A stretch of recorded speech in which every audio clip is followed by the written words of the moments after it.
morning, Lincoln Lions, and happy Monday. If you remember, on Friday, we read this story of Goldilocks and the Three Bears, and I had asked you to do your 5-finger retell to someone at home or to send it to your teacher. And then that would help you remember about our story. So that way today we could compare and contrast that story to Olaf and the Three Bears. So let's go ahead and read Olaf and the Three Bears, and then we will finish our Venn diagram, okay? So, Olaf and the Three Bears.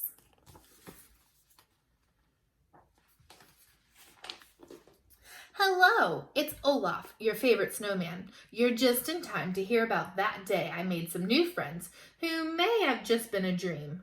But wait, I'm getting ahead of myself. Do you want to hear the story from the beginning? You do?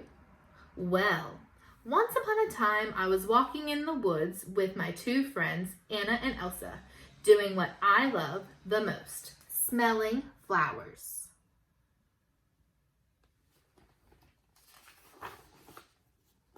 Before I knew it, the two of them had wandered off. They were probably lost and alone somewhere in the woods. It's a good thing they have me to find them. I called out their names, but all I heard was my own echo. Just then, I was about to turn back. I found a cottage. It was the most adorable little cottage I have ever seen. Maybe I could meet some new friends who would help me find my old friends.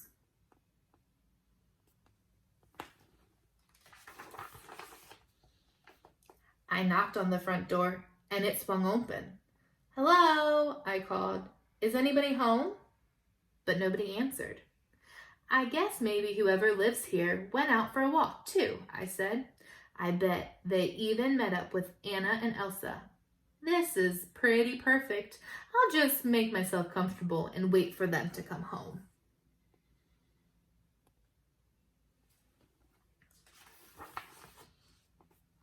While I was waiting, I smelled something really good and went to explore. In the kitchen, I found 3 bowls of porridge on the table. The biggest bowl smelled fishy to me, and the middle-sized bowl smelled a little too much like carrot, which is good for the nose, but not for the porridge. But the little bowl smelled the best, like summer and all the things wonderful, with just a hint of cinnamon.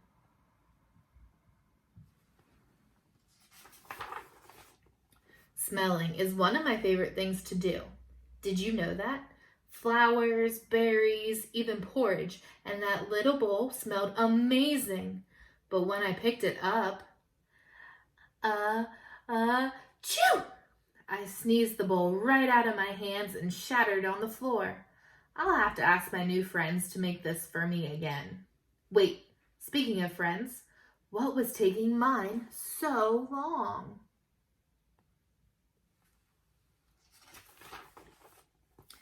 Since they weren't back yet, I grabbed my nose and continued exploring the cottage. There were 3 chairs in the living room, a big chair, a medium chair, and a little chair. I had a good idea of who my new friends were. One would give me big hugs, one would give me medium hugs, and the last one would probably give me little hugs.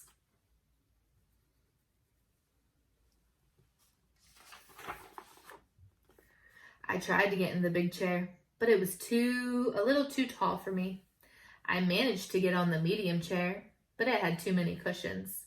So I plopped myself down in the little chair. It rocked just the right amount. So comfortable. But I rocked too hard and whoops! All of this waiting is getting exhausting. I need to find a place to rest until my new friends come back with Anna and Elsa.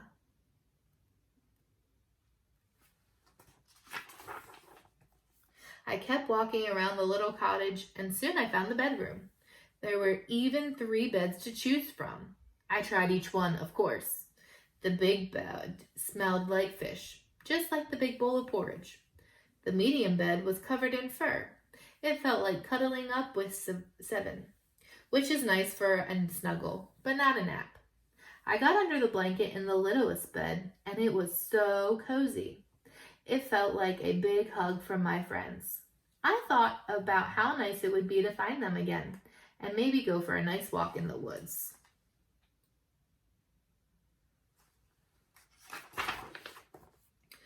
As I was thinking about my old friends and waiting for my new friends to come home, I decided to rest my eyes just for a minute.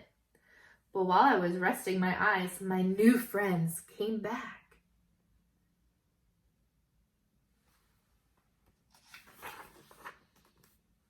As they made their way through the cottage, I'm sure they were happy to find a new friend had came.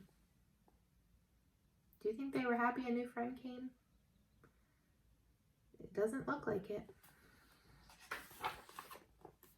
They came upstairs to find me, a cute, sweet, innocent little snowman snuggled under the covers in their bedroom. I was so happy my new friends weren't just any new friends. They were new friends who loved the snow as much as I did.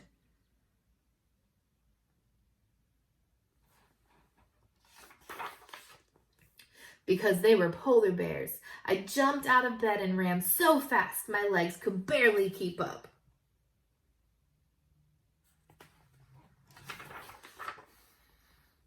That's when I ran into Anna and Elsa. Maybe Elsa could make some snow for us all to play in. Polar bears and snowmen love to play in the snow. Did you know that? Where were you, Olaf? Anna cried. We've been looking everywhere. You'll never believe it, I told them. I found a little cottage, and it had yummy porridge and comfy chair and a snuggly bed, and I met some new friends, and they're polar bears.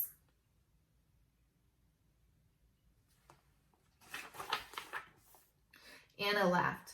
Sounds like you had a dream, Olaf, she said. Elsa smiled too. I think Anna's right. Could it have been a dream? It all seemed so real. The porridge, the bed, and then again, you know what? I said it probably was a dream. That would explain a lot. And as we headed back to the castle, I shook my head. Silly Olaf. There never was a cottage with any polar bears after all.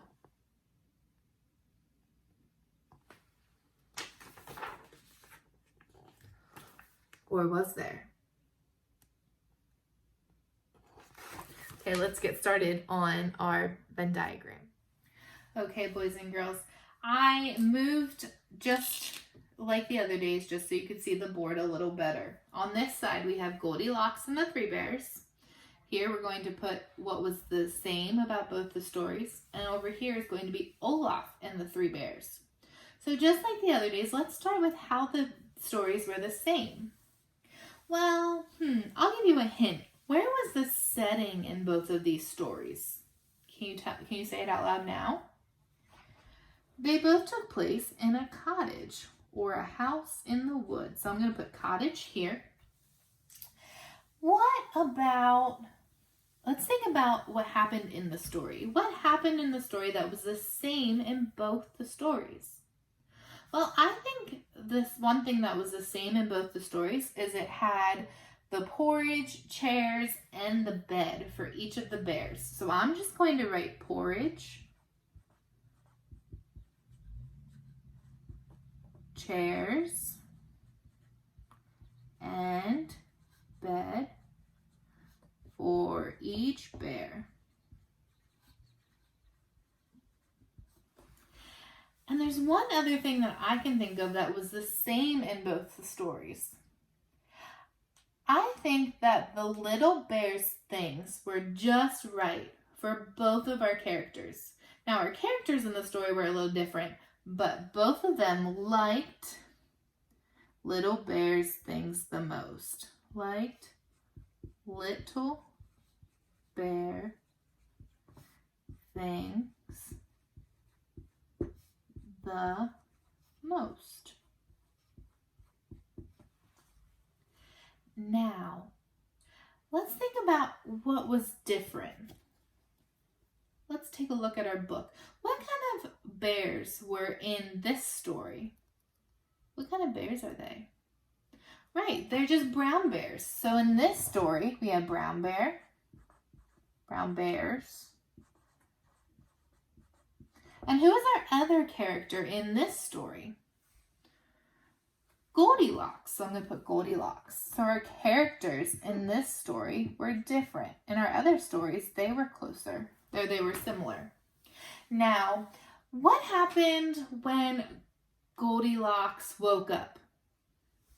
She ran away scared. She ran away scared when she saw the bears.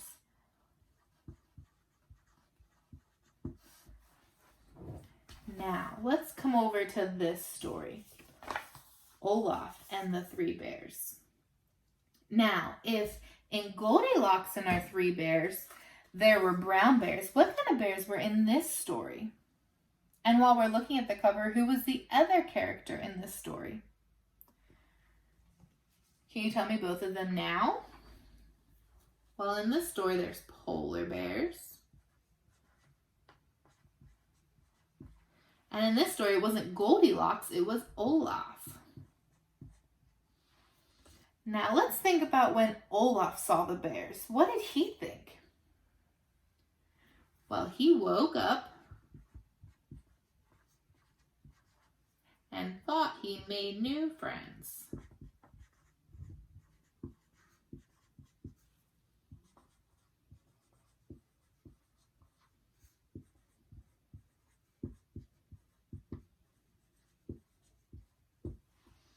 Okay.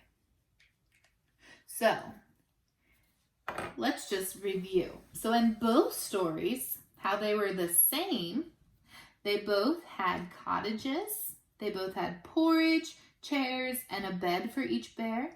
And in both stories, the little bears' things were liked the most. They didn't like the mama bear or the papa bear's things. They liked the baby bear's things. And in this story, we had brown bears and Goldilocks, and she ran away scared. And then in our other story, Olaf and the Three Bears, we had polar bears, we had Olaf, and Olaf woke up thinking he had made new friends. Well, thank you so much for helping me compare Goldilocks and the Three Bears and Olaf and the Three Bears. It was so much fun finding the similarities and the differences with you. Well, I hope you have a good rest of your day, and I will see you tomorrow to read another story. Bye, boys and girls.